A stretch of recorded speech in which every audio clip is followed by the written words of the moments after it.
আসসালামু আলাইকুম সুপ্রিয় শিক্ষার্থীবৃন্দ, আশা করি সকলেই ভালো আছেন। আপনাদের মাস্টার ক্লাসের কম্পিউটার ও তথ্য প্রযুক্তির আজকের ক্লাসে স্বাগত জানাই। আমি শাওন। আজকে আম, কম্পিউটারের বেশ ভালো কিছু জিনিস নিয়ে আমরা জানার চেষ্টা করব। সেগুলো হচ্ছে সফটওয়্যার। কম্পিউটার এই সফটওয়্যার জিনিসটা কি, হার্ডওয়্যার যে সফটওয়্যার ছাড়া আসলে অচল, এবং এই সফটওয়্যারটাকে কিভাবে কোন কোন কিভাবে আমরা ভাগ করতে পারি সেগুলো নিয়ে একটু বিস্তারিত আমরা জানার চেষ্টা করব আজকের এই পুরোটা ক্লাস জুড়েই। এবং বিগত বিসিএস এর যে প্রশ্নগুলো এসেছে সেগুলো আমরা সমাধানগুলো দেখে নিব। এবং অন্যান্য আরো কি কি পরীক্ষায় প্রশ্ন এসেছিল যা ভবিষ্যতে আসার মতো, এরকম কয়েকটা উদাহরণও আমরা দেখার চেষ্টা করব। কথা না বাড়িয়ে যদি ক্লাসে প্রবেশ করি, তাহলে দেখেন, কম্পিউটার সফটওয়্যার কি এরকম টাইপের সংজ্ঞা থেকে একটা প্রশ্ন এসেছিল 11তম বিসিএস এ, যাক এগুলি তো সাম্প্রতিক সময় আসার সম্ভাবনা কম। সফটওয়্যার তৈরির বিভিন্ন বিষয় থেকে 35 এবং 41 বিসিএস এ প্রশ্ন আসছে, এবং সফটওয়্যারের শ্রেণী বিভাগ থেকে 38 এবং 44 বিসিএস এ প্রশ্ন আসছে। তার মানে দেখতেছেন যে এখানে প্রশ্ন রিপিটেশন হচ্ছে। তো প্রশ্ন চলে আসতেও পারে, বলা যায় না, সেজন্য আমরা গুরুত্ব দিয়ে এগুলো পড়বো। তো প্রথমত সফটওয়্যার নিয়ে যখন আমরা পড়াশোনা করতে যাই, তখন প্রথম প্রশ্ন আসে যে সফটওয়্যার জিনিসটা কি। আপনার কাছে কম্পিউটার আছে, আপনি মনিটর আছে, সিপিইউ আছে, এখন এই জিনিসটাকে তো চালনা করতে হবে না? আপনি একটা গাড়ি কিনে নিয়ে আসছেন, এখন সেই গাড়ি চালনা করার জন্য আসলে কে চালাবে এরকম কেউ কিছু নাই। এখন সেই গাড়িটাকে চালনা করার জন্য হলে তো একজন ড্রাইভার দরকার, যে গাড়িটা কিভাবে সে তাকে স্টার্ট করাইতে হবে, কিভাবে গিয়ার শিফটিং করতে হবে, কিভাবে এক্সিলারেটরে পাড়া দিতে হবে, বা স্টিয়ারিং হুইল ঘুরিয়ে ঘারিয়ে তাকে কিভাবে চালিয়ে নিয়ে যেতে হবে। সুতরাং আপনি যখন একটা, মানে আপনার বাসায় একটা পার্সোনাল কম্পিউটার সেট আপনি নিয়ে আসছেন, আপনি CPU, power supply, sound box, keyboard, mouse, monitor সবই নিয়ে আসছেন, সবই একটা একটার সাথে কেবল দিয়ে কানেক্ট করেছেন, কিন্তু সেই জিনিসটা তো আপনাকে চালাতে হবে। সুতরাং যে কম্পিউটারের হার্ডওয়্যার গুলোকে চালানোর জন্য যে নির্দিষ্ট নির্দেশনার সমষ্টি আছে, যে প্রোগ্রামটা আছে, তাকে আমরা সফটওয়্যার বলি। তাহলে সফটওয়্যারও হচ্ছে এক, মানে নির্দিষ্ট কিছু, তার প্রতি কমান্ড, কিছু কমান্ডের একটা যোগফল, কিছু কমান্ডের যোগফল, যে প্রোগ্রামটা আছে যা হার্ডওয়্যার গুলোকে চলার জন্য উপযোগী করে, যা আপনাকে ব্যবহারের উপযোগী করে তোলে, তাকে আসলে সফটওয়্যার বলা হয়। তাহলে সফটওয়্যার হচ্ছে একটা প্ল্যাটফর্মের মতো।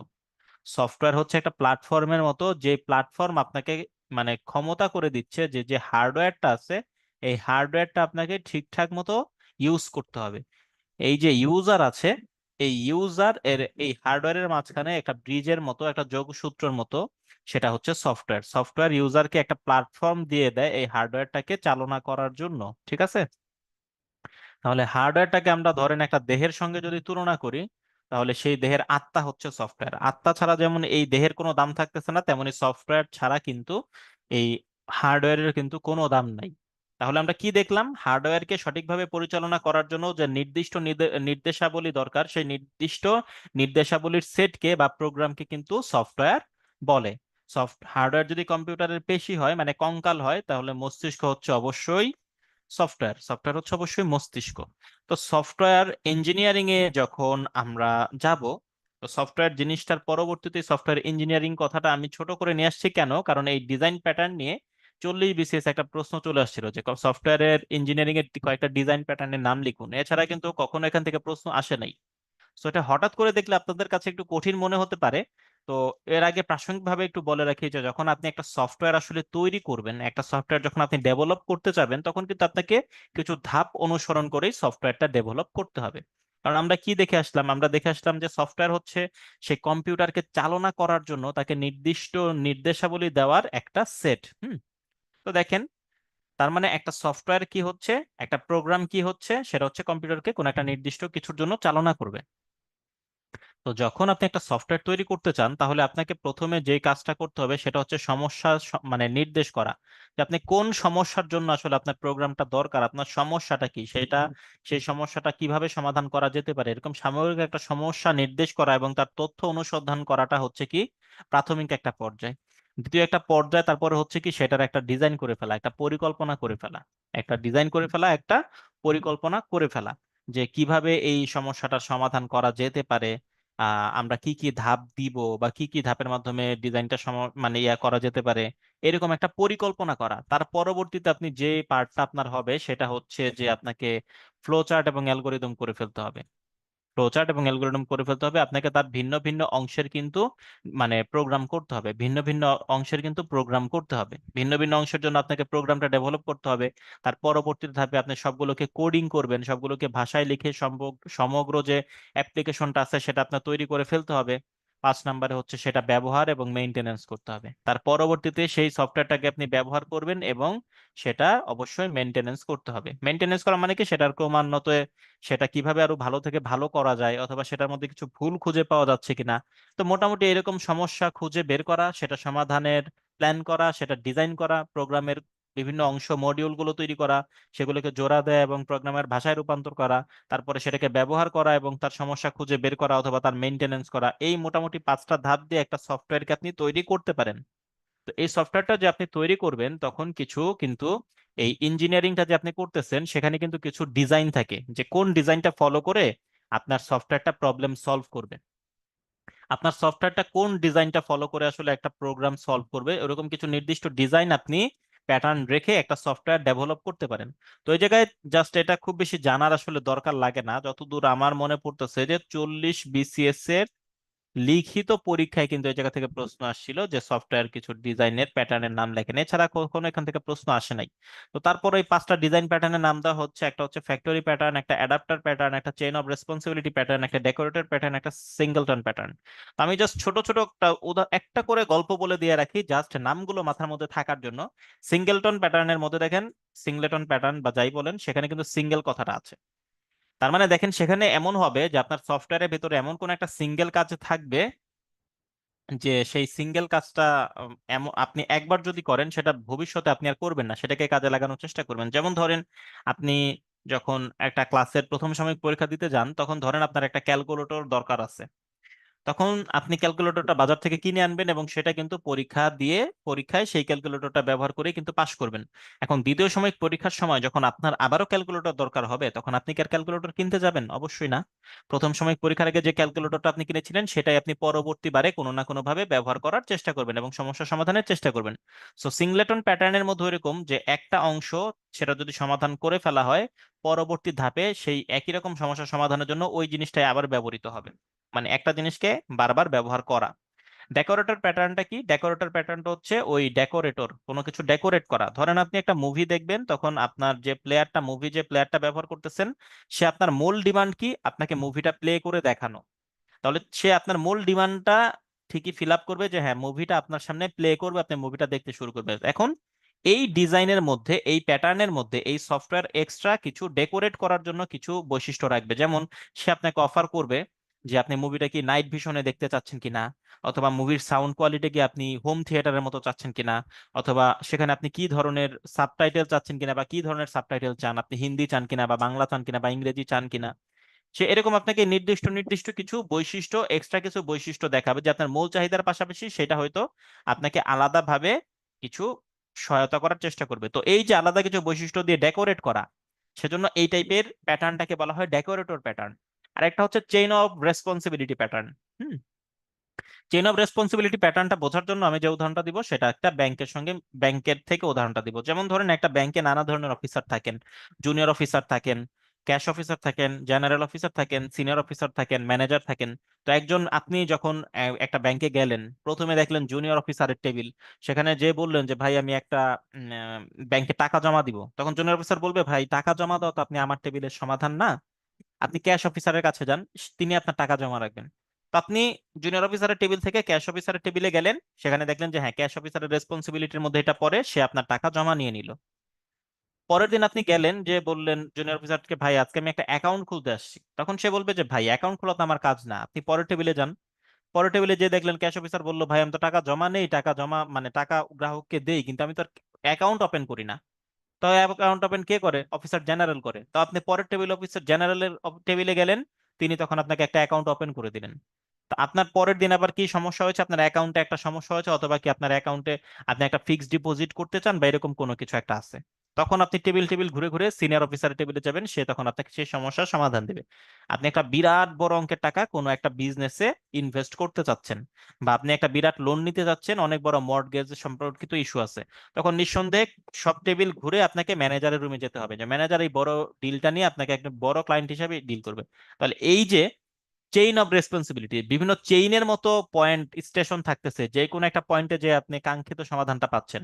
সুতরাং যখন আপনার প্রোগ্রামে এরকম বিভিন্ন স্টেজ থাকে রেসপন্সিবিলিটির এবং এই প্যাটার্নটা ফলো করা হয়, তখন আপনার এই ডিজাইন প্যাটার্নটার নাম দেওয়া হয়েছে সেজন্য চেইন অফ রেসপন্সিবিলিটি প্যাটার্ন।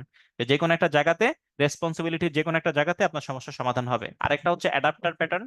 সেটার জন্য আমি আপনাকে একটা ট্রান্সলেটরের উদাহরণ দিই। ধরেন একজন জার্মান বন্ধু আর একজন ফ্রেঞ্চ বন্ধু আছে। একজন শুধু জার্মান ভাষাই বোঝে, জার্মান ভাষায় কথা বলে, আর একজন শুধু ফ্রেঞ্চ ভাষা বোঝে এবং ফ্রেঞ্চ ভাষাতেই কথা বলে। তো যখন তারা দুজন একজন আরেকজনের পাশে আসলো, কেউ তো কারো কথা বুঝতেছে না, বুঝাইতেও পারতেছে না, তো তারা দুজন কি নিষ্ক্রিয় হয়ে পড়ে থাকবে? না। তখন আপনি কি করলেন? আপনি জার্মান এবং ফ্রেঞ্চ দুইটাই বুঝেন, আপনি তখন যে দুইজনের মাঝখানে অনুবাদক হিসেবে দাঁড়ায় গেলেন। আপনি তার থেকে কি করলেন? আপনি তার থেকে জার্মান শুনছেন, শুনে তাকে ফ্রেঞ্চে বুঝাই দিচ্ছেন, তার থেকে ফ্রেঞ্চ শুনছেন, শুনে তাকে জার্মানে বুঝাই দিচ্ছেন। তখন একজনের আরেকজনের যত তথ্য দিয়ে আছে সব ট্রান্সফার হয়ে গেল এবং তারা পরস্পরের মধ্যে মত বিনিময় করে, ভাব প্রকাশ করে কোন একটা সমস্যা সমাধান করলো। তাহলে এই সফটওয়্যারের ডিজাইনটা হচ্ছে যে একটা মডিউল আর একটা মডিউল একজন আরেকজনের সঙ্গে অ্যাডাপ্টেবল না, একজন আরেকজনের সঙ্গে খাপ খাওয়াই নিতে পারতেছে না।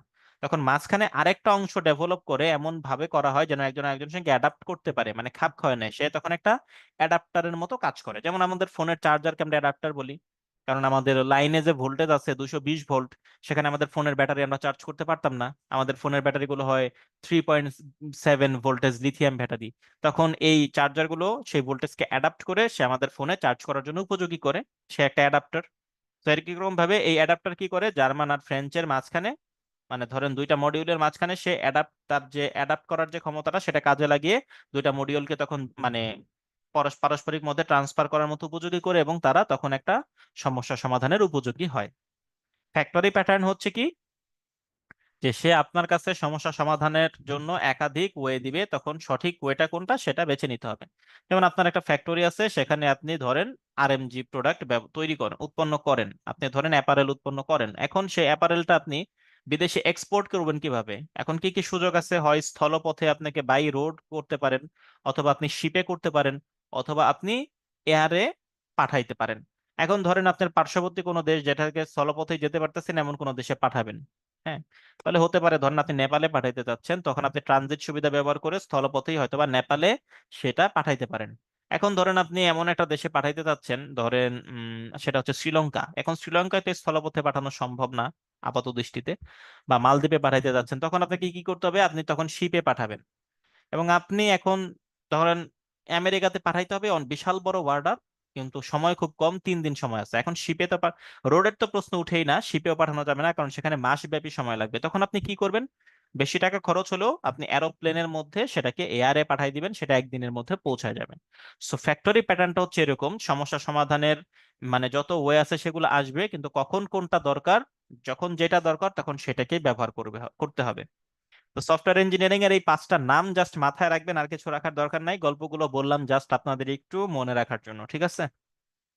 এখন সফটওয়্যার আমরা পড়ে ফেলছি। 11তম বিসিএস এই প্রশ্ন আসছিল যে সফটওয়্যার বলতে কি বোঝানো হয়। যেসব অংশ মুদ্রায়িত অবস্থায় থাকে তো ফালতু জিনিস, তথ্য দেওয়া, তথ্য নেওয়ার বিশেষ অংশ, ইনপুট আউটপুটের সঙ্গে একটু কোনো না, কম্পিউটার তৈরির নকশা তো জীবনেও না।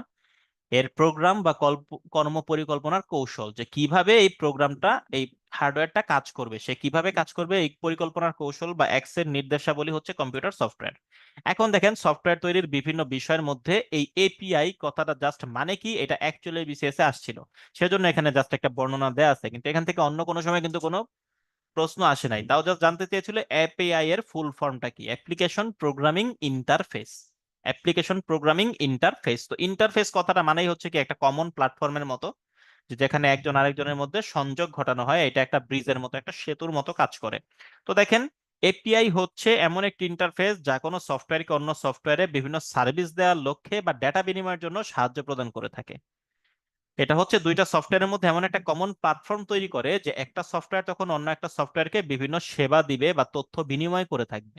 সফটওয়্যার প্রস্তুতকারক কোম্পানিগুলো এটা তৈরি করে থাকে যাতে কোনো প্রোগ্রাম অন্য একটি সফটওয়্যারের সঙ্গে নিজেদের একীভূত করতে চাইলে এপিআই এর মাধ্যমে যোগাযোগ রক্ষা করে। তার মানে একটা সফটওয়্যার আর একটা সফটওয়্যার থেকে প্রয়োজনীয় তথ্যাবলী বা সাহায্য নিতে চাচ্ছে। এই জিনিসটাই হচ্ছে অ্যাপ্লিকেশন প্রোগ্রামিং ইন্টারফেস। কম্পিউটার প্রোগ্রামাররা প্রায়শই অপারেটিং সিস্টেমের এপিআই কে মেমরি বন্টন এবং ফাইল প্রবেশের কাজে ব্যবহার করা থাকে। তো এদের মধ্যে graphics system, database, network, web service, মানে যেখানে দেখেন কমন কিছু ব্যাপার আছে, কমন কিছু ইউজের ব্যাপার আছে, নেটওয়ার্ক, ডেটাবেজ, সেই জায়গাতে কিন্তু এই এপিআইটা ব্যবহার করা হচ্ছে। আর কম্পিউটার সফটওয়্যারের সোর্স কোড, এটা কিন্তু আমরা আগের ক্লাসে দেখেন ঠিকই পড়ে আসছিলাম যে সোর্স কোড কি। যখন আমরা নিজেদের ভাষায় একটা প্রোগ্রাম তৈরি করি, তখন এই যে উৎস আমাদের থেকে এটা উৎপন্ন হচ্ছে বলে আমাদের ভাষায় রয়ে গেছে, তখন সেটাকে কিন্তু বলা হচ্ছিল সোর্স কোড। আর তখন আমরা যার উদ্দেশ্যে ব্যবহার করি, মানে যে হচ্ছে অবজেক্ট, সেই অবজেক্টের ভাষায় যখন সেটাকে রূপান্তরিত করা হয় তখন সেটাকে বলা হয় অবজেক্ট কোড বা object programme. So source code কোনটা? যখন যে ভাষায় মানুষের ভাষায় যখন যে নির্দেশনার যে সংগ্রহ আছে, আমরা মানুষের ভাষা ব্যবহার করে কম্পিউটার যে ইনস্ট্রাকশন দিয়ে থাকি, সেটা হচ্ছে সোর্স কোড। আর পরবর্তীতে ট্রান্সলেটর ব্যবহার করে সেটাকে অবজেক্ট কোড অথবা অবজেক্ট প্রোগ্রামে তৈরি, মানে রূপান্তরিত করা হয়। এটা কিন্তু আগের ক্লাসে আমরা দেখে আসছি, অবশ্যই আপনাদের মনে থাকা উচিত। ব্যাকআপ প্রোগ্রাম আমি মনে হয় না বললে আপনারা বুঝতে পারবেন যে ব্যাকআপ কথাটার মানে হচ্ছে কি, একটা আরেকটা মানে কপি করে ব্যাকআপ রাখা। যে একটা ফোল্ডারের মধ্যে আছে, একটা ড্রাইভের মধ্যে ধরেন সি ড্রাইভে এটা আছে, এখন সি ড্রাইভটা যদি কোনো কারণে ক্র্যাশ করে, তাই সেটাকে আপনি কপি করে ডি অথবা ই ড্রাইভে সেটার আরেকটা কপি রাখলেন। ঠিক আছে, এক জায়গাতে রাখলেন, সেটাকে কপি করে আরেক জায়গায় রাখলেন, যাকে এক জায়গাতে ডিলিট হয়ে গেল বাই এনি চান্স আপনি অন্য জায়গা থেকে যেন সেটা এক্সট্রাক্ট করতে পারেন। সো এইভাবে ব্যাকআপ করে রাখা, মানে সেটার কোনো কপি করে সেফটির জন্য কপি করে রাখাটাকে বলা হচ্ছে backup program. Integration testing, integration টেস্টিংটা দেখেন, আমি কিন্তু সফটওয়্যার ডেভেলপ করার সময় বলছিলাম যে আপনি কিন্তু ডিজাইন করার পরবর্তীতে তখন ধাপে ধাপে আপনার সফটওয়্যারটা তৈরি করবেন, আলাদা আলাদা করে ধাপ তৈরি করে সেটা তৈরি করতে হবে। যেমন আপনি ধরেন, ফর এক্সাম্পল ধরেন আপনি যে বিরিয়ানি তৈরি করবেন, আপনি ধরেন চিকেন বিরিয়ানি তৈরি করবেন, সেটার জন্য একটা ধাপ হচ্ছে কি, প্রাথমিকভাবে আপনি কি যে বাসমতি যে চালগুলো আছে, সেই চালগুলোকে আপনি পানিতে কতক্ষণ ভিজিয়ে রেখে তারপরে সেটার মধ্যে বিভিন্ন স্পাইসেস দিয়ে লবণ দিয়ে সেটাকে অর্ধসিদ্ধ করে এক জায়গায় রাখা, এটা হচ্ছে একটা ধাপ। পরে আরেকটা ধাপ কি হচ্ছে, সেখানে আপনি যে চিকেন গুলো আছে সেই চিকেন গুলোকে ম্যারিনেট করবেন বিভিন্ন স্পাইসেস দিয়ে। ম্যারিনেট করার পরবর্তীতে সেটাকে কিছু সময় রাখবেন, তারপরে সেটাকে কিছু সময় হিটে রাখবেন। সেটা যখন আবার মোটামুটি টাইপের একটা হিট হবে, তখন সেই রাইস দিয়ে তার মধ্যে চিকেন দিয়ে আপনি সেটাকে ঢেকে মানে একটু স্টিম করবেন। তো দেখেন এটা হচ্ছে একটা ধাপ, তাহলে আপনার রাইসটাকে প্রিপেয়ার করা, আর একটা ধাপ হচ্ছে আপনার চিকেন প্রিপেয়ার করা, থার্ড আরেকটা ধাপ কি, দুইটাকে একত্র করে তার পরবর্তীতে ফাইনালি বিরিয়ানিটা প্রিপেয়ার করার জন্য আধা ঘন্টা সময় দেয়া। তার পরবর্তীতে আপনি আপনার আউটপুট পেয়ে যাবেন। একই রকম ভাবে যখন একটা সফটওয়্যার আপনি ডেভেলপ করেন, তখন তার একটা অংশ ধরেন এইভাবে কয়েকটা অংশে তাকে ভাগ করা হয়, ব্লকে ভাগ করা হয়, তখন প্রত্যেকটা ব্লক আলাদা আলাদা ভাবে তৈরি করা হয়। যেমন এটা হচ্ছে পাইলিং করা, একটা বিল্ডিং তৈরি করার পাইলিং করার ব্লক। আরেকটা হচ্ছে এই জায়গাতে প্রত্যেকটা পিলার দাঁড়াবে, সেই পিলার গুলো দাঁড়া করানোর ডিজাইন। আরেকটা অংশ হচ্ছে কিভাবে ভেতরের ডেকোরেশন হবে সেটার ডিজাইন। আরেকটা হচ্ছে কিভাবে কোন কালারে রং করার পরে কিভাবে ফার্নিচার গুলো আসবে সেটার ডিজাইন। তো এইভাবে একটা সফটওয়্যারের ভিন্ন ভিন্ন অংশ যখন তৈরি করা হয়, তখন তারপরে প্রত্যেকটা অংশ আলাদা আলাদা ভাবে কাজ করতেছে কিনা সেটা একবার চেক করা হয়। তার পরবর্তীতে প্রত্যেকটা অংশকে জোড়া লাগানোর পরে সেটা ঠিক মতো কাজ করতেছে কিনা, প্রত্যেকটা অংশকে জোড়া লাগানোর পরে সামগ্রিকভাবে একটা অংশ হিসাবে তারা কাজ করতেছে কিনা, একজনের পর আরেকজন ঠিকঠাক মতো কাজ করে আমাকে কাঙ্ক্ষিত ফলাফলটা দিচ্ছে কিনা, এটা যেই টেস্টিং এর মাধ্যমে এই কাজটা করা হয় সেটা হচ্ছে ইন্টিগ্রেশন টেস্টিং বলে। ইন্টিগ্রেশন কথাটার মানে কি? একত্রীকরণ। ইন্টিগ্রেশন কথাটার মানে কিন্তু একত্রীকরণ, ছোট ছোট টুকরাকে একত্র করে বড় একটা টুকরায় রূপান্তর করা। তো এই আপনি একটা সফটওয়্যারের যে ভিন্ন ভিন্ন গ্রুপগুলো আছে, মডিউল গুলো আছে, সেগুলোকে আপনি একত্র করার পরে যে তারা ঠিকঠাক মতো কাজ করছে কিনা, ঠিকঠাক মতো পরিচালিত হচ্ছে কিনা, এটা যেভাবে আপনি মূল্যায়ন করছেন তাকেই বলা হয় ইন্টিগ্রেশন টেস্টিং। আর আরেকটা টেস্টিং আছে বেটা টেস্টিং। বেটা টেস্টিংটা হচ্ছে আপনি কোনো একটা উদ্দেশ্য সাধনের জন্য কিছু এন্ড ইউজারকে টার্গেট করে কিন্তু একটা সফটওয়্যার রেডি মানে ডেভেলপ করেছেন, যে হ্যাঁ এটা ওই টাইপের কাস্টমাররা এটা ব্যবহার করবে এবং ব্যবহার করে তারা এই সমস্যার সমাধানগুলো পাওয়া সম্ভব। তো দেখেন, আপনি কিন্তু হুট করে এটা বাজারে ছাড়বেন না। আপনাকে কি করতে হবে, যে আপনি এটাকে ইন্টিগ্রেশন টেস্টিং করে দেখলেন যে হ্যাঁ এটা ঠিকঠাক মতো কাজ করছে, এখন কিছু ব্যবহারকারীর কাছে এটা দিয়ে দিতে হবে, যে ব্যবহারকারীরা এটা ইউজ করে একটা ফিডব্যাক দিবে যে হয়তোবা এটা এইভাবে না হয়ে ওইভাবে হইলে সম্ভব হইতো। যে হয়তোবা আপনি বাটনটা এইভাবে কোনা দিছেন যে আঙ্গুল দিয়ে স্ক্রিন টাচ করে এটা অন অফ করতে কষ্ট হচ্ছে, এই এই আইকনটা একটু বড় হলে ভালো হতো। অথবা আপনি প্রথমেই একটা ম্যানুয়াল যদি দিয়ে দিতেন ড্যাশবোর্ডের মতো, তাহলে আমরা বুঝতে পারতাম যে কোন অংশে কি আছে, সেটা সিলেক্ট করে আমরা কাঙ্ক্ষিত জায়গায় যেতে পারতাম। তো এইভাবে যখন ইউজারদের কাছে চূড়ান্ত ভাবে ছাড়ার আগে পরীক্ষামূলকভাবে কয়েকজন ইউজার দিয়ে সেটা টেস্ট করানো হয় যে তার মধ্যে ডেভেলপ করার কিছু আছে কিনা অথবা কোনো সমস্যা বের হচ্ছে কিনা। তো এই টেস্টিং করার সিস্টেমটাকে বলা হয় বেটা টেস্টিং। ইভেন যখন রাইটাররা বই লিখেন তখন কিন্তু তারা পরীক্ষামূলকভাবে বই প্রকাশ করার আগে, আনুষ্ঠানিকভাবে প্রকাশ করার আগে কয়েকজন পাঠককে আগে পড়তে দেন যে ভাই পড়ে দেখেন তো কেমন লাগছে, কোনো জায়গায় টুইস্ট কম হলো কিনা, কোনো জায়গায় গল্পটা পড়ে যাচ্ছে কিনা, কোনো জায়গায় বোরিং লাগতেছে কিনা, কোনো জায়গায় প্লট হোল পাওয়া যাচ্ছে কিনা, যে জায়গায় গল্পের মধ্যে হোল আছে এটাকে আমার ঠিকঠাক করতে হবে। তাদের কিন্তু বলে বেটা রিডার, তাদেরকে কিন্তু বলে বেটা রিডার। তারা পড়ে পরে একটা ফিডব্যাক দেয়, পড়ার পরবর্তীতে একটা ফিডব্যাক দেয় যে হ্যাঁ যে জায়গাতে গল্পটা এমন হলে ভালো হতো বা এইভাবে আরেকটু টুইস্ট দেওয়া যেত। তো ওই বেটা রিডার আর এখানে বেটা টেস্টিং, যে ইউজাররা চূড়ান্ত ভাবে ব্যবহার করার আগে পরীক্ষামূলক ভাবে কয়েকজন ইউজার যখন এটাকে ইউজ করেন তখন এই টেস্টিং সিস্টেমটাকে বলা হচ্ছে বেটা টেস্টিং। ওকে, এখন দেখেন অ্যাকচুয়াল বিসিএস এর প্রশ্ন। এপিআই মানে হচ্ছে অ্যাপ্লিকেশন প্রোগ্রামিং ইন্টারফেস, আমরা ইতিমধ্যেই পড়ে আসলাম, জাস্ট এটার মিনিংটা এসেছিল সেজন্য আমাদের কিছু কথা পড়তে হলো। আর ব্যাকআপ প্রোগ্রাম মানে হচ্ছে নির্ধারিত ফাইল কপি করে রাখা, যাতে এক জায়গা থেকে ডিলিট হলো আরেক জায়গায় আমরা খুঁজে পাই, তার একটা ব্যাকআপ যেন থাকে, একটা সাপোর্ট যেন থাকে।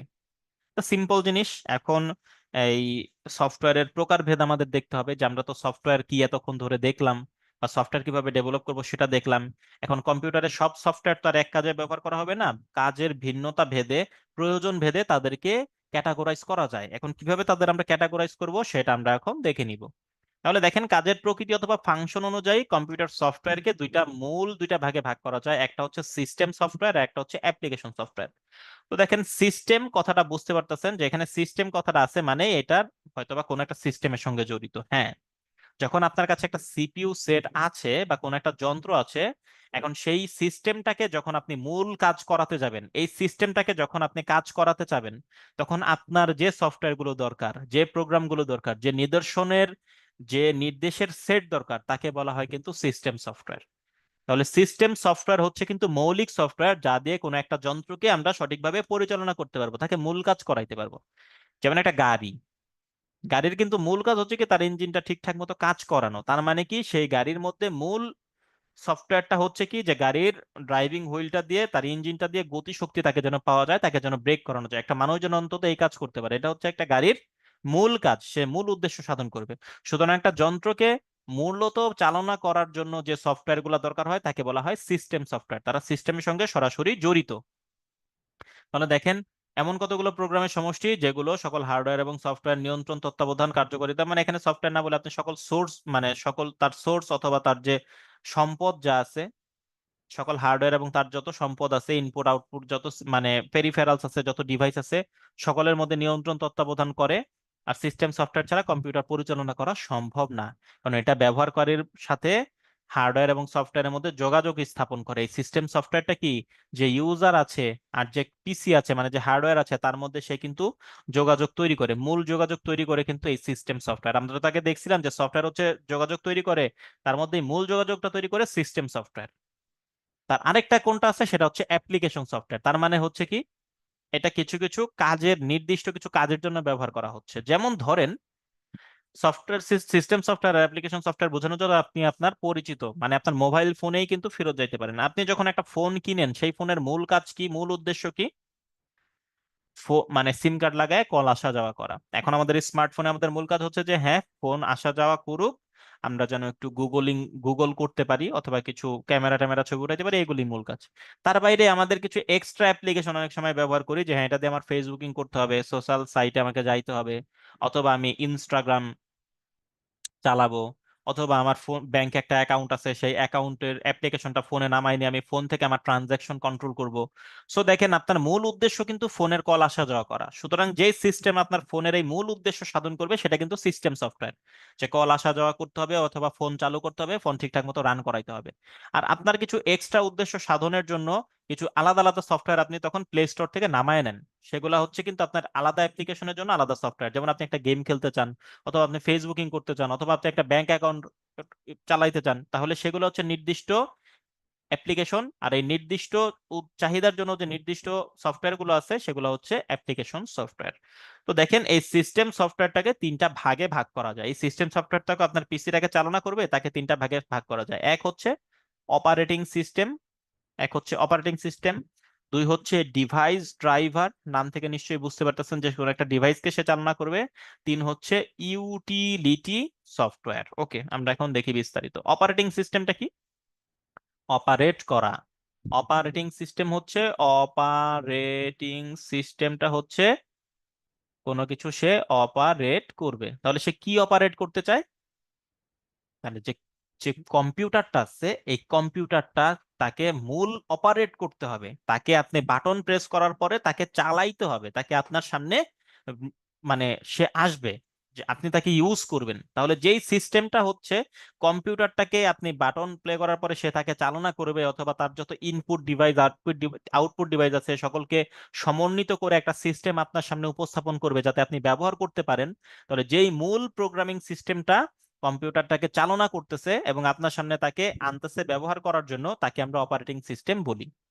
এই অপারেটিং সিস্টেম দেখেন, প্রথম অপারেটিং সিস্টেমটা ছিল হচ্ছে আপনার সম্ভবত ইউনিক্স। আর দেখেন এই অপারেটিং সিস্টেম ব্যবহার হতে থাকে 1971 সাল থেকে। অপারেটিং সিস্টেমের নাম ছিল CP/M, control programming for monitor, এরকম। তো অপারেটিং সিস্টেমের ইতিহাস অনেক পুরাতন। আহ যাই হোক, সেটা নিয়ে আমরা পরে আলোচনা করব। আর আরেকটা সিস্টেম যেটা বললাম 2 নাম্বার, সেটা ছিল ডিভাইস ড্রাইভার। তো ডিভাইস ড্রাইভারটা কি? নির্দিষ্ট একটা ডিভাইসকে আপনার কিন্তু চালনা করতে হবে। যেমন আপনি একটা প্রিন্টারকে এনে আপনার পিসির সঙ্গে লাগাই দিলেন আর গ্যাট গ্যাট করে সেখানে প্রিন্ট হয়ে যাবে, বিষয়টা কিন্তু সেরকম না। কারণ আপনার কম্পিউটার তো জানেই না যে এই আপনি যে একটা ধরেন একটা এইচপির একটা লেজার প্রিন্টার এনে আপনার পিসিতে কানেক্ট করেছেন, তাহলে তাকে কিভাবে কমান্ড দিতে হবে সেটাই তো আপনার পিসি জানে না। তাহলে প্রথম কাজ কি করতে হবে? যে আপনার পিসি কে শিখাইতে হবে যে হ্যাঁ, এইচপি লেজার জেট এই যে প্রিন্টারটা তোমাকে আছে তাকে তোমার এইভাবে কমান্ড করতে হবে, তাহলে সে শুনবে, সে তোমার কথা শুনবে। সেজন্য এই লেজার জেট প্রিন্টারের তাকে তাকে শোনানোর জন্য যে ভাষাটা আছে, এই ভাষা টেনে আগে আপনার পিসিতে রাখতে হবে। আপনার পিসি যাতে ওই ভাষা ব্যবহার করে তাকে কমান্ড দিতে পারে। মানে আপনার বাসায় একজন কাজের লোক আসছে, সে হচ্ছে মালায়ালাম ভাষা ছাড়া বুঝে না, এখন আপনি বাংলা ভাষায় তাকে কমান্ড দিলে সে তো বুঝবে না। তাহলে আপনাকে কি করতে হবে? মালায়ালাম ভাষার একটা ডিকশনারি রাখতে হবে। আপনি বাংলা থেকে মালায়ালামে কি সেটা বুঝে তাকে কমান্ড করলেন যে হ্যাঁ, তুমি এই কাজটা করো, তখন ওই মালায়ালামের যে কাজের লোক আছে সে ওই ভাষা বুঝে কাজটা করলো। তো এই জন্য আপনাকে কি করা লাগতেছে? আলাদা একটা ডিকশনারি ব্যবহার করা লাগতেছে। তাহলে ঠিক একই রকম ভাবে ওই প্রিন্টারটাকে ব্যবহার করার জন্য আপনার পিসিতে আগে সিডির মাধ্যমে অথবা নেট থেকে নামিয়ে একটা প্রোগ্রাম আগে ইনস্টল করতে হবে।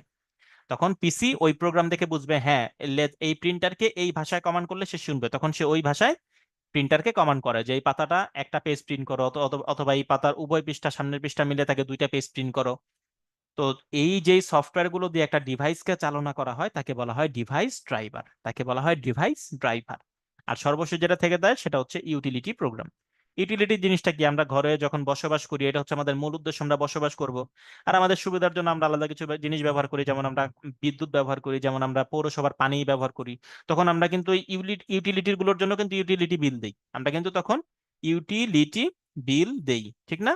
এই ইউটিলিটি গুলো আমাদের জীবনযাত্রাকে সহজ করে। ঠিক একই রকম ভাবে আপনি যখন একটা পিসি চালনা করবেন, সেখানে বিভিন্ন ডিভাইস চালনা করবেন বিভিন্ন ডিভাইস দিয়ে, তারপরও সেই পিসির পারফরমেন্স বাড়ানোর জন্য আপনার কিছু এক্সট্রা সুযোগ সুবিধা আপনি ভোগ করতে চাইবেন। তাহলে যেই এক্সট্রা ইউটিলিটি গুলো আপনি ভোগ করতে চান, যা আপনার কম্পিউটার চালনাকে সহজতর করতেছে, সেই প্রোগ্রামগুলোকে বলা হয় ইউটিলিটি প্রোগ্রাম অথবা ইউটিলিটি সফটওয়্যার। তাহলে এই সফটওয়্যারগুলো আপনাকে কম্পিউটার চালানোর ক্ষেত্রে একটু সহজতর করবে। ইউটিলিটি প্রোগ্রামের মধ্যে যেটা সবচেয়ে বহুল আমি বলবো, আমরা সবাই চিনবো, সেটা হচ্ছে অ্যান্টিভাইরাস সফটওয়্যার। আপনার পিসিতে নানা সময় নানান ধরনের ক্ষতিকারক প্রোগ্রাম এসে আপনাকে কম্পিউটার চালানোর ক্ষেত্রে বাধাগ্রস্ত করে, সেটা আপনার পারফরমেন্স কমায় দেয়। সুতরাং আপনি সেই ভাইরাসগুলোকে, সেই ক্ষতিকারক প্রোগ্রামগুলোকে দূর করার জন্য একটা নির্দিষ্ট সফটওয়্যার পিসিতে কিন্তু ইনস্টল করেন, যাতে আপনার পিসি ঠিকঠাক মতো চলে, আপনার সকল তথ্যাদি নিরাপদ থাকে। তাকে কিন্তু অ্যান্টিভাইরাস সফটওয়্যার বলে। তো অ্যান্টিভাইরাস সফটওয়্যার কিন্তু আপনি আপনার সুবিধার জন্য ব্যবহার করতেছেন, তাহলে এটা হচ্ছে একটা ইউটিলিটি সফটওয়্যার। একটা হচ্ছে ডিস্ক ডিফ্র্যাগমেন্টেশন, সেটা মেমোরি ড্রাইভে কিন্তু সব পুনর্বিন্যাস করে আপনার খালি স্পেস বাঁচায় দেয়। এই ডিস্ক ডিফ্র্যাগমেন্টেশন কিন্তু আপনার পারফরমেন্স বাড়ানোর জন্য ব্যবহৃত হচ্ছে, সে হচ্ছে একটা utility software. File handler, library program, linker program, এগুলো সবাই হচ্ছে একটা করে ইউটিলিটি সফটওয়্যার। তো কোনটি সিস্টেম সফটওয়্যার নয়? কোনটি সিস্টেম সফটওয়্যার নয়? লিনাক্স অবশ্যই একটা ওপেন সোর্স সিস্টেম সফটওয়্যার। সে ইউনিক্স এর একটা ভার্সন, সে হচ্ছে একটা open source system software. Android operating system আমাদের ফোনের জন্য অপারেটিং সিস্টেম, গুগল কর্তৃক এটা উদ্ভাবিত। Apple iOS, IBM operating system, এটা হচ্ছে আইফোন গুলাতে ব্যবহার করার জন্য। আর মজিলা ফায়ারফক্স হচ্ছে একটা সার্চ ইঞ্জিন, এটা কিন্তু একটা ব্রাউজার। সার্চ ইঞ্জিন কি বলি, সরি, এটা হচ্ছে একটা ব্রাউজার। হ্যাঁ, যে সে আপনাকে নেটে ব্রাউজ করতে সাহায্য করে। তাহলে মজিলা ফায়ারফক্স হচ্ছে কোনোভাবেই একটা সিস্টেম সফটওয়্যার নয়। এখন অ্যাপ্লিকেশন সফটওয়্যার গুলো আমরা তো আগে দেখে আসলাম যে সিস্টেম সফটওয়্যার তিনটা ভাবে বিভক্ত: অপারেটিং সিস্টেম, হ্যাঁ, ডিভাইস ড্রাইভার, আর হচ্ছে ইউটিলিটি সফটওয়্যার। এখন অ্যাপ্লিকেশন যে সফটওয়্যার গুলো ছিল, আমাদের নির্দিষ্ট কিছু কাজের জন্য আমরা যে সফটওয়্যার গুলো ব্যবহার করি, এই অ্যাপ্লিকেশন সফটওয়্যার গুলোতে কিন্তু দুইটা ভাগে ভাগ করা যায়। কি কি? একটা হচ্ছে কাস্টমাইজড, একটা হচ্ছে প্যাকেজড। তো প্যাকেজড কোনটা? প্যাকেজড হচ্ছে যে সে নির্দিষ্ট একটা কাজের জন্য একটা সফটওয়্যার বানায় বাজারে ছেড়ে দিছে, তো সে যেভাবে এটা ডিজাইন করে ছাড়ছে আপনি ওইটা এনে ওইভাবেই তাকে ব্যবহার করতে হবে। যেমন ধরেন এমএস ওয়ার্ড। তো এমএস ওয়ার্ডের জন্য কি করতে হবে সেটা আপনি, এমএস ওয়ার্ড যে ভার্সনটা আনবেন সেটা আপনাকে যেভাবে যা করতে বলে আপনাকে কিন্তু ওইভাবে কমান্ড মেনে নিয়েই কাজ করতে হবে। যেমন সেখানে আছে যে কন্ট্রোল+S দিলে সেভ হয়। আপনি কিন্তু মানে মানে এই কমান্ড মেনে কিন্তু আপনি যখন লিখতেছেন তখন কন্ট্রোল+S দিয়ে তাকে সেভ করতেছেন। তার মানে এই অ্যাপ্লিকেশন সফটওয়্যারের প্যাকেজ সফটওয়্যার হচ্ছে সেগুলো যেগুলো হচ্ছে নির্দিষ্ট একটা ডিজাইন করে বাজারে সেগুলো উন্মুক্ত করা হয়েছে, এবং সেটার সঙ্গে মানিয়ে নিয়েই আপনি তাকে আপনার নির্দিষ্ট কাজের জন্য ব্যবহার করেন। তাদেরকে বলা হয় প্যাকেজ অ্যাপ্লিকেশন সফটওয়্যার। যেমন ধরেন মাইক্রোসফট ওয়ার্ড অথবা মাইক্রোসফট এক্সেল। হুম।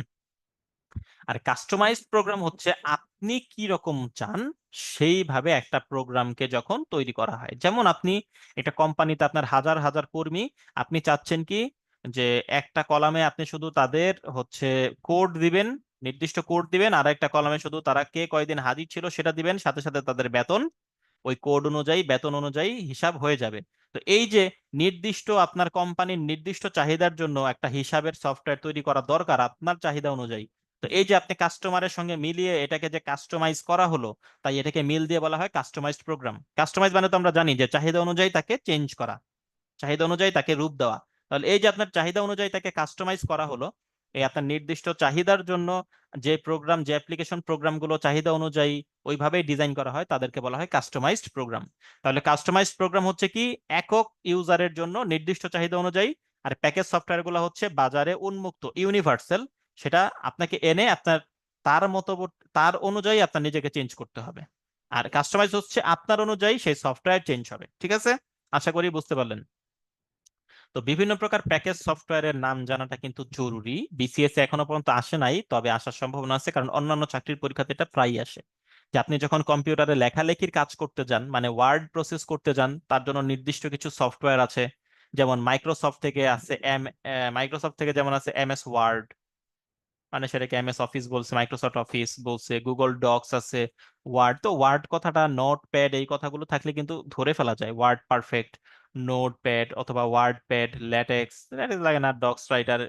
এই জায়গাতে ওয়ার্ড স্টারটাকে একটু ভালোভাবে খেয়াল রাখতে হবে, কারণ ওয়ার্ড স্টারটা হচ্ছে প্রথম, মানে ওয়ার্ড প্রসেসিং সফটওয়্যার, এটা হচ্ছে প্রথম word processing software. Spreadsheet analysis মানে হিসাব নিকাশ করার জন্য, আপনি হিসাব নিকাশ করার জন্য যে কাজের খাতাটা তারা খুলে দেয় সেটাকে স্প্রেডশিট বলে। যেমন অনেকে তো যারা পিসি চালান দেখছেন যে এক্সেলে যে হিসাবটা খুলে দেয়, এরকম কলাম থাকে, এরকম অসংখ্য সারি থাকে, এরকম যে কাজের জন্য যে খাতাটা আপনাকে তারা খুলে দেয় সেটাকে কিন্তু কি বলে? স্প্রেডশিট বলে। সেটাকে কি বলে? স্প্রেড শিট বলে। ওই স্প্রেডশিটের নাম লেখে, মানে মিল রেখে, এটার কিন্তু হিসাব নিকাশ করার সফটওয়্যার গুলো কিন্তু স্প্রেডশিট অ্যানালাইসিস সফটওয়্যার। তো সবচেয়ে যেটা জনপ্রিয় আমাদের দেশে মনে হয় এমএস এক্সেল, যেটা আমরা কিন্তু পাই। এমএস এক্সেল হচ্ছে মাইক্রোসফট এক্সেল, এখানে আমরা মানে হিসাব নিকাশ করতে পারি। তো এখানে লোটাস 1 2 3 আপনি মনে রাখতে পারেন, এমএস এক্সেল মনে রাখতে পারেন, আর একটা মনে রাখতে হবে সেটা হচ্ছে ভিসি ক্যালক। ভিসি ক্যালক এটা কেন মনে রাখবেন? কারণ এটা হচ্ছে প্রথম স্প্রেডশিট অ্যানালাইসিস সফটওয়্যার, এটা হচ্ছে প্রথম স্প্রেডশিট অ্যানালাইসিস সফটওয়্যার। গ্রাফিক্স সফটওয়্যারের মধ্যে Adobe Photoshop, Adobe Illustrator, Corel draw নাম আমাদের সবারই জানা। ওয়েব ব্রাউজিং সফটওয়্যারের মধ্যে এই যে গুগল ক্রোম, ইন্টারনেট এক্সপ্লোরার উইন্ডোজের, মোজিলা ফায়ারফক্স, মোজিলা কর্পোরেশনের সাফারি, অপেরা মোবাইল ফোনে খুব বেশি ব্যবহৃত হয়, নেটস্কেপ নেভিগেটর, ম্যাক্সন মনে না রাখলেও চলে, রকমেল্ট মনে না রাখলেও চলে, ডাক দেওয়াগুলো মনে রাখবেন। প্রেজেন্টেশন সফটওয়্যার, আপনি পাওয়ার পয়েন্ট প্রেজেন্টেশন করার জন্য মাইক্রোসফট পাওয়ার পয়েন্ট খুব বেশি ব্যবহৃত হয়, কোরেল প্রেজেন্টেশন ব্যবহৃত হয়, বাকিগুলো আর জানার দরকার নাই। মাল্টিমিডিয়া সফটওয়্যার, আপনি মুভি টুভি প্লে করার জন্য ভিএলসি খুব জরুরি, উইন্ডোজে থাকে উইন্ডোজ মিডিয়া প্লেয়ার প্লেয়ার, বাকি দুইটা দরকার নাই। ফাইল কম্প্রেশনটা কিন্তু জরুরি, এখান থেকে কিন্তু আসে এবং নামগুলো কনফিউজিং, যেমন উইনজিপ, যেমন উইনরার, আইএলজিপ, WinAce, BitZipper, Turbo Zip, 7 Zip, সবগুলো নাম মুখস্থ করতে হবে। ডেটাবেস সফটওয়্যারের নামগুলো জরুরি, যেমন Oracle, SQL, MySQL, Microsoft Access, FoxPro, তার পরবর্তীতে আর দরকার নাই। ডেস্কটপ অ্যাপ্লিকেশন, এটা জরুরি না। ইমেল রিডার, এমএস আউটলুক, এটা জরুরি উইন্ডোজের জন্য। নেটস্কেপ মেসেঞ্জার দরকার নাই, মজিলা থান্ডারবার্ড দরকার নাই, ইউডোরা ইমেল দরকার নাই, দরকার নাই। ক্যাড মানে computer aided design, computer aided design মানে কম্পিউটার মানে এইডেড ডিজিটাল স্লাইড ব্যবহার করে কিভাবে ডিজাইন করা যায়। অটোক্যাড, টার্বোক্যাড সব নামের সাথে ক্যাড আছে, সহজে মনে রাখতে পারবেন। এখানে আপনাকে এক্সট্রা যে জিনিসটা মনে রাখতে হবে সেটা আমি আপনাদের একটা স্লাইড নিয়ে বলে দেই। আমরা একটা নিউ স্লাইড নিয়ে নিলাম। দেখেন এই জায়গা থেকে স্প্রেডশিটের জন্য আপনাকে মনে রাখতে হবে, আমি আগের ক্লাসে আপনাদের বলেছিলাম স্প্রেডশিটের জন্য আপনাদের কিছু জিনিস মনে রাখতে হবে। তার মধ্যে হচ্ছে কি, যে আমরা যখন যে স্প্রেডশিটটা নিয়ে কাজ করি, তার মধ্যে কিছু নির্দিষ্ট সংখ্যক কলাম থাকে, নির্দিষ্ট সংখ্যক সারি থাকে। মনে রাখতে হবে যে কলাম সংখ্যা হচ্ছে, এখানে যে কয়টা কলাম থাকে তার সংখ্যা হচ্ছে 2 টু দি পাওয়ার 8, মানে হচ্ছে 256টা এরকম কলাম থাকে। আর যে সারি সংখ্যা আছে, এই যে সারি সংখ্যা আছে, কলাম হচ্ছে হলো গিয়া লম্বা লম্বি যেটা থাকতেছে সেটা হচ্ছে কলাম। তাও আর আড়াআড়ি যেটা থাকতেছে সারি, সারি সংখ্যা হচ্ছে 2 টু দি পাওয়ার 16। মনে আছে তো? ইউনিকোডের সংখ্যা, ইউনিকোডের সিগন্যাল সংখ্যা 65,536টি মোট টোটাল সারি উৎপন্ন হতে পারে। আর স্প্রেডশিটের মধ্যে আপনি যখন যা দিবেন সেগুলোকে বলা হচ্ছে ফর্মুলা। ফর্মুলাগুলো সাধারণত সমান চিহ্ন দিয়ে শুরু করতে হয়, এবং সেটা ধরেন আপনি যোগ করতে হলে সাম, অথবা এরকম সাম ইফ এরকম আছে, তারপরে ব্র্যাকেট দিয়ে আপনি নির্দিষ্ট রেঞ্জ দিয়ে বিসর্গ দিয়ে নির্দিষ্ট রেঞ্জ দিয়ে শেষ করতে হয়। আপনি যদি অনেক বড় কমান্ড করতে চান তাহলে যে কয়টা ব্র্যাকেট দিবেন ঠিক সেই কয়টা ব্র্যাকেট দিয়ে শেষ করতে হবে এরকম। তাহলে এই মানে যে ফর্মুলা গুলো আছে সেগুলো কিন্তু আপনাকে ফলো করতে হবে। কিছু কিছু ফর্মুলা শিখে রাখতে পারেন, ফর্মুলা না দিয়ে ম্যানুয়ালিও কিন্তু কাজ করা যায়। আর এই স্প্রেডশিট বাদ দিয়ে মাইক্রোসফট ওয়ার্ডের জন্য, এমএস ওয়ার্ডের জন্য আপনাদের কিছু আমি আর বিজয় লেআউটে গেলাম না, কারণ সেটা শুধুমাত্র ব্যাংকেই আসতেছে। বিজয় লেআউট সম্পূর্ণ ভিন্ন ব্যাপার, সেটা নিয়ে কিছু বলবো না। কিন্তু কিছু শর্টকাট কমান্ড আপনাদের মনে রাখতে হবে, যেমন মাইক্রোসফট ওয়ার্ডে কাজ করার সময় কন্ট্রোল+A যদি দেন, এ ফর অল, তার মানে সেখানে সবগুলো ডকুমেন্ট কিন্তু আপনার সিলেক্ট হবে। কন্ট্রোল তে সকল ডকুমেন্ট সিলেক্ট হবে।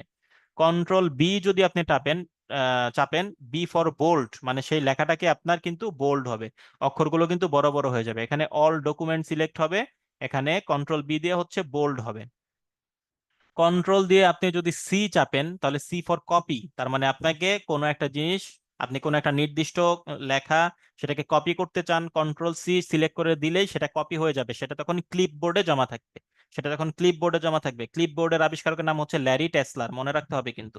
কিছুদিন মানে কয়েক বছর আগে মারা গেছেন সম্প্রতি। কন্ট্রোল তারপরে কন্ট্রোল তে যদি আমরা যাই, কন্ট্রোল হচ্ছে সেন্টার অ্যালাইনমেন্ট। কোন লেখাগুলোকে সেন্টারে যদি অ্যালাইনমেন্ট করা হয়, যে সবগুলো লেখা সেন্টারে থাকবে, সেই সেন্টার অ্যালাইনমেন্টের জন্য হচ্ছে কন্ট্রোল E। তারপরে ধরেন কন্ট্রোল এফ হচ্ছে কোনো কিছু আপনি খোঁজার জন্য, টেক্সটে কোনো নির্দিষ্ট শব্দ খোঁজার জন্য, ফাইন্ড করার জন্য কন্ট্রোল F। তার পরবর্তীতে ধরেন কন্ট্রোল L হচ্ছে লেফট অ্যালাইনমেন্ট, কোনো লেখাগুলোকে আপনি বাম দিক থেকে লাইন শুরু হবে, জেনারেলি আমরা যেভাবে শুরু করি সেটা হচ্ছে লেফট অ্যালাইনমেন্ট। তারপরে কন্ট্রোল R হচ্ছে রাইট অ্যালাইনমেন্ট। কন্ট্রোল J হচ্ছে জাস্টিফাইড অ্যালাইনমেন্ট, মানে পত্রিকার পত্রিকার মতো, মানে প্রত্যেকটা লাইনই ছোট বড় যাই হোক না কেন, যে জায়গা থেকে শুরু সেই জায়গাতেই শেষ হবে, মানে এই যে এরকম, ঠিক এরকম জাস্টিফাইড অ্যালাইনমেন্ট। এই লেফট অ্যালাইনমেন্ট মানে হচ্ছে বাম থেকে শুরু হলো, ছোট বড় যাই হোক না কেন। রাইট অ্যালাইনমেন্ট হচ্ছে রাইট থেকে ছোট বড় যাই হোক না কেন সেরকম। আর সেন্টার অ্যালাইনমেন্টটা হচ্ছে মাঝখানে লাইন ছোট বড় যাই হোক না কেন সেটা মাঝখান থেকে গোছানো থাকবে এরকম। তার পরবর্তীতে আরো কিছু কন্ট্রোল আছে, যেমন কন্ট্রোল+S, সেটা হচ্ছে কোনো কিছু আপনি সেভ করতে চান। কন্ট্রোল+X, কোনো কিছু আপনি কাট করতে চান, কপি না করে সেখানে কাট করে অন্য জায়গায় বসাইতে চান, তাহলে হচ্ছে কন্ট্রোল+V, সেটা হচ্ছে পেস্ট, কোনো কিছু পেস্ট করবেন সেটা পেস্ট করতে চান। কন্ট্রোল+Z, যেটা জেড বলি আর কি, সেটা হচ্ছে কোনো কিছু আন্ডু, ভুলে কোনো কিছু করে ফেলছেন সেটাকে পূর্ব অবস্থায় ফেরত যেতে চান, আন্ডু করতে চান। তার পরবর্তীতে আপনি মনে করেন কন্ট্রোল+Y, সেটা হচ্ছে রিডু, মানে কোনো কিছু আন্ডু করছেন আবার সেটা করা দরকার, তাহলে রিডু করবেন। সো এইরকম কিছু কমান্ড আছে, আরো দু একটা থাকতে পারে, বই দেখে এরকম কিছু কমান্ড শিখে রাখলে মনে হয় পরীক্ষার জন্য ভালো হবে। আর সফটওয়্যারের ট্রাবল শুটিং কথাটার মানে হচ্ছে তো বুঝতেই পারতেছেন, ট্রাবল শুটিং মানে তার যে ট্রাবল গুলো আছে, সে কি কারণে ট্রাবল দিচ্ছে এটা খুঁজে বের করে তার যে সমস্যার সমাধান করা হয় সেটাকে বলা হয় ট্রাবল শুটিং। আর কম্পিউটারের এরকম সমস্যার সমাধান করা এবং তার মেইনটেনেন্স সঠিক মানে মেইনটেনেন্স করার জন্য, রক্ষণাবেক্ষণের জন্য ব্যবহৃত তিনটি টুলস আছে। একটা হচ্ছে ডিস্ক ক্লিন আপ। ডিস্কের মধ্যে প্রায়শই আপনার কিছু ফাইলের অবশিষ্টাংশ থেকে যায় বা থাম্বনেল থেকে যায়। এই অপ্রয়োজনীয় জিনিসগুলো মুছে ফেলার জন্য রেগুলার ডিস্ক ক্লিন আপ করতে হয়, মানে পরিষ্কার করতে হয়। স্ক্যান ডিস্ক, ডিস্কটাকে পুরোপুরি স্ক্যান করে তার মধ্যে একটা নজরদারি চালিয়ে দিয়ে তার মধ্যে কোনো ত্রুটি আছে কিনা তা সংশোধন করা হয়। ডিস্ক ডিফ্র্যাগমেন্টেশন, ফ্র্যাগমেন্টেশন কথাটার মানে কিন্তু, ফ্র্যাগমেন্ট কথাটার মানে হচ্ছে কিন্তু টুকরা বা অংশ। তার ফ্র্যাগমেন্টেশন কথাটার মানে কিন্তু টুকরা টুকরা করা। আর ডিফ্র্যাগমেন্টেশন কথাটার মানে হচ্ছে টুকরা টুকরা থেকে একত্র করা। তো যখন আমরা কম্পিউটারে ধরেন আপনার পিসিতে 1 জিবি অথবা 2 জিবি মানে 1 টেরাবাইট অথবা 2 টেরাবাইট মেমোরি আছে, সেটাকে কিন্তু আপনি কয়েকটা পার্টিশনে ভাগ করেন, যেমন C drive, D drive, E drive, F drive, এরকম কিন্তু কয়েকটা ড্রাইভে আপনি ভাগ করেন। এরকম বিভিন্ন ড্রাইভে ভাগ করার ক্ষেত্রে যদি অনেক সময় মানে অনেক সময় রিপিটেশন হয় বা মেমোরি লস হয়, তখন ডিফ্র্যাগমেন্টেশন করে মানে টুকরোগুলোকে একত্র করে ফেললে কিন্তু এই জায়গা থেকে আপনার মেমোরি অনেক কিছু বেঁচে যায় এবং ডিস্কের সর্বোচ্চ কার্যকারিতা নিশ্চিত করা যায়। তো এটা হচ্ছে একটা ডিফ্র্যাগমেন্টেশন। এটা আমরা দেখছিলাম না যে এটা হচ্ছে একটা ইউটিলিটি সফটওয়্যার, এটা হচ্ছে একটা ইউটিলিটি সফটওয়্যার এইরকম আর কি। তো এর মধ্য দিয়ে মোটামুটি আমরা আলোচনা শেষ করে ফেললাম। এখন আমাদের বিসিএস এর প্রশ্নগুলো আবার দেখতে হবে। ডিস্ক ডিফ্র্যাগমেন্টেশন কেন ব্যবহার করা হয়? ডিস্কের ফাইলগুলোকে পুনর্বিন্যস্ত করতে। ভাইরাস ধ্বংসের জন্য অ্যান্টিভাইরাস আছে, খারাপ সেক্টর পরীক্ষা করতে, ডিসফরমেন্ট না। ওপেন সোর্স সফটওয়্যার, এটা জিনিসটা অপারেটিং সিস্টেমে পড়বেন। ওপেন সোর্স সফটওয়্যার হচ্ছে কি, যেই সফটওয়্যারগুলো নেটে পাওয়া যায় এবং এনে ইচ্ছা মতো নিজের মতো চেঞ্জ করা যায়। মানে এটা ক্লোজড কিছু না, এটা হচ্ছে ওপেন, যে তারা একটা বানিয়ে আপনাদের জন্য ছেড়ে দিছে মানব সেবার জন্য, অনেকটা এরকমই যে আপনি সেটাকে নামাইতে পারেন এবং আপনার চাহিদা মতো সেটাকে নিজের মতো চেঞ্জ করে নিতে পারেন, তাকে বলে ওপেন সোর্স। তো এখানে দেখেন গুগল ক্রোম কিন্তু বিনামূল্যে পাওয়া যায় ঠিকই, কিন্তু তাকে কিন্তু ইচ্ছা মতো চেঞ্জ করা যায় না। তাকে কিন্তু ইচ্ছা মতো চেঞ্জ করা যায় না, তাকে কিন্তু সে যেমন আছে ওইভাবেই ব্যবহার করতে হয়। তাই গুগল ক্রোমকে ওপেন সোর্স মনে হলেও সে কিন্তু ওপেন সোর্স না। জুম তো ওপেন সোর্স নাই, মাইক্রোসফটের সবকিছুই পেইড, সে ওপেন সোর্স না। অ্যাডোবিও কিন্তু পেইড, ওপেন সোর্স না। তাই এই উত্তরটা হবে ব্ল্যাঙ্ক, এটি সঠিক কোনো উত্তর নাই। কোনটি সিস্টেম সফটওয়্যার নয়? অ্যান্ড্রয়েড আমাদের মোবাইলের সিস্টেম সফটওয়্যার, লিনাক্স হচ্ছে একটা open open source system software, Apple iOS হচ্ছে তো আইফোনের সিস্টেম সফটওয়্যার, মজিলা ফায়ারফক্সটা তো বুঝতেই পারতেছেন এটা হচ্ছে একটা ব্রাউজার। তো এখন আমরা বিসিএস এর প্রশ্ন সলভ করে ফেললাম। এখন আপনাদের জন্য আমাদের বরাবরের মতোই যে আয়োজন, এক্সট্রা কিছু কোয়েশ্চেন আমরা অ্যাড করেছি সম্ভাব্য হিসাবে, সেগুলো সলভ করে আমাদের ক্লাস শেষ হবে। এখন which one of the following is a utility software? Utility software কি, যে জিনিসটা এক্সট্রা আপনাকে হেল্প করতেছে। সিডি রম তো কখনোই না, এটা প্রাইমারি মেমোরি। এমএস ওয়ার্ড হচ্ছে অ্যাপ্লিকেশন সফটওয়্যার। ওরাকল হচ্ছে কিন্তু একটা ডেটাবেজের ডেটাবেজের ভাষা, ডেটাবেজ সফটওয়্যার। কিন্তু ইউটিলিটি সফটওয়্যার ম্যাকাফি এটা কিন্তু একটা অ্যান্টিভাইরাস। আর অ্যান্টিভাইরাস গুলো কিন্তু আমরা জানি তারা ইউটিলিটি সফটওয়্যার। তাহলে এখানে উত্তর হচ্ছে McAfee. The dash program compresses large files into a smaller file, তার মানে একটা কম্প্রেসড ফাইলের কথা বলছে। যে আমরা অনেক সময় বলি না যে ফাইলটা অনেক বড়, কম্প্রেস করে পাঠাও। কম্প্রেস মানে কি সংকুচিত করা। তো এই সংকুচিত করার যে প্রোগ্রাম, এখানে একটা নাম জানতে চাইছে, এটা হচ্ছে উইনজিপ। এখানে দেখেন উইন শ্রিঙ্ক, উইন স্টাইল নাম দিয়ে দিছে, এগুলা কিন্তু ওই উইন উইন দিয়ে শুরু করলে এগুলো কিন্তু সঠিক নাম না। কিন্তু উইন জিপ কিন্তু এটা হচ্ছে একটা মানে কম্প্রেশন ফাইল। তাহলে উত্তর হবে WinZip. Which must do the return compressed file to do the original state, এইভাবে কম্প্রেস করে জিপ করে চেইন লাগিয়ে একটা ফাইল পাঠিয়ে দিচ্ছে। এখন তাকে আপনার পূর্বের রূপে ফিরিয়ে নিতে হলে কি করতে হবে? জিপ তো অবশ্যই না, আনজিপ থাকলেও বোঝা যাইতো। আর্কাইভও না, এটাকে এক্সট্রাক্ট করতে হয়। চিপ করা ফাইল থেকে পুনরায় ফাইলগুলোকে পূর্বের রূপে ফিরে নিয়ে যাওয়ার জন্য যে কমান্ডটা করতে হয় সেটাকে বলা হয় এক্সট্রাক্ট। পিসিতে এটা প্রায়শই করা হয়। Which one is utility software? আবারও সেই ইউটিলিটি সফটওয়্যারের নাম জানতে চাই। এমএস ওয়ার্ড হচ্ছে অ্যাপ্লিকেশন সফটওয়্যার। উইন জিপ হচ্ছে আপনার ওই যে কি বলে compression, file compression area. Firefox হচ্ছে হইলো আপনার একটা ব্রাউজার। ফেসবুক হচ্ছে হইলো একটা অ্যাপ্লিকেশন সফটওয়্যার। এখানে উইনজিপটা আছে আপনার ইউটিলিটি সফটওয়্যার হিসেবে। অদৃশ্য শক্তি কোনটা? অবশ্যই সফটওয়্যার। হার্ডওয়্যার চালনা করার জন্য সফটওয়্যার দরকার, এটাই হচ্ছে অদৃশ্য, দেহের মধ্যে আত্মার মতো। বাংলাদেশ সফটওয়্যার প্রস্তুতকারী সমিতির নাম হচ্ছে ব্যাসিস। ব্যাসিস হচ্ছে পূর্ণরূপ হচ্ছে Bangladesh association of software and information services. Bangladesh association of software and information services, ঠিক আছে? এটার পূর্ণরূপটা একটু দেখে রাখেন, ব্যাসিসটা জরুরি। EDI is a EDI is a inter organisational application software. এটা ওইরকম ভাবে ব্যাখ্যা পড়ার দরকার নাই, একবার আসছিল, জাস্ট একটু মুখস্থ করে রাখবেন, আসতে পারে নাও আসতে পারে। Which one is not an application software? MS office suite তো দেখতেই পারতেছেন অ্যাপ্লিকেশন সফটওয়্যার ছিল, ওয়ার্ডের কাজ করার জন্য, অ্যাডোবি ফটোশপ ফটোর কাজ করার জন্য application software, Google Chrome browser সে তো একটা ব্রাউজারই। রেড হ্যাট লিনাক্সটা কিন্তু হচ্ছে একটা সফটওয়্যার অপারেটিং সিস্টেম। তাই রেড হ্যাট লিনাক্সটা হচ্ছে এখানে একটা অপারেটিং সিস্টেম, এটা কখনো অ্যাপ্লিকেশন সফটওয়্যার নয়, এটা হচ্ছে একটা system software. Which command is use to search anything, আমরা পড়ে আসছি। কন্ট্রোল এফ দিলে কোনো কিছু ফাইন্ড করার জন্য একটা ডায়লগ বক্স আসে, সেখানে আমরা ওয়ার্ড দিয়ে ফাইন্ড করতে পারি। ঠিক আছে, উত্তরটা হচ্ছে control F. Which of the following is a spreadsheet software, তার মানে হিসাব নিকাশ করার জন্য ব্যবহার করা হয়। এমএস ওয়ার্ড হচ্ছে মানে লেখালেখির জন্য ব্যবহৃত হয়, এমএস পাওয়ার পয়েন্ট হচ্ছে প্রেজেন্টেশনের জন্য ব্যবহৃত হয়, এমএস এক্সেল বাই স্প্রেডশিট এই নাম হবে না, এমএস এক্সেল হচ্ছে স্প্রেডশিট। এই বাই দিয়ে নাম স্প্রেডশিট, এটা কিন্তু তার প্রকৃত নাম না, তার প্রকৃত নাম হচ্ছে MS Excel. In MS Word, which of the following shortcut keys are used for aligning text to center? Centre align করার জন্য কোন কমান্ড? কন্ট্রোল ই। কন্ট্রোল আর হচ্ছে রাইট অ্যালাইনমেন্ট, ডাব্লিউ হচ্ছে নতুন উইন্ডোর অ্যালাইনমেন্ট, এম হচ্ছে প্যারাগ্রাফের আগে ইনডেন্ট দেওয়ার জন্য মানে স্পেস করার জন্য। তাহলে উত্তর হচ্ছে control E. To find the average value of A1 A2 A3, মানে আপনার এক্সেলের এটা একটা ফর্মুলা বলে দিছে, এটা যদিও আপনাদের জন্য কঠিন, তারপরে জাস্ট একটু মনে করাই দেই। বলছিলাম যে সমান দিয়ে এই যে সাম দিয়ে একটা রেঞ্জ দিছে, এটা হইতে পারে সাম মানে কমান্ড না দিয়ে ম্যানুয়ালি হইতে পারে, যে ব্র্যাকেট দিয়ে A1 A2 A3 আমি যোগ করব, তারপর তাকে 3 দিয়ে ভাগ করবো, এটা হইতে পারে। কিন্তু এইটা কিন্তু সম্ভব না। এই যে A1 বিসর্গ A3 মানে কমান্ড দিছে, কিন্তু এটা কি করতে হবে তা বলে নাই। এটা কি সাম করবেন মানে যোগ করবেন নাকি বিয়োগ করবেন, এরকম কিছু কিন্তু বলা হয় নাই, তাই এটা হচ্ছে ইনকমপ্লিট।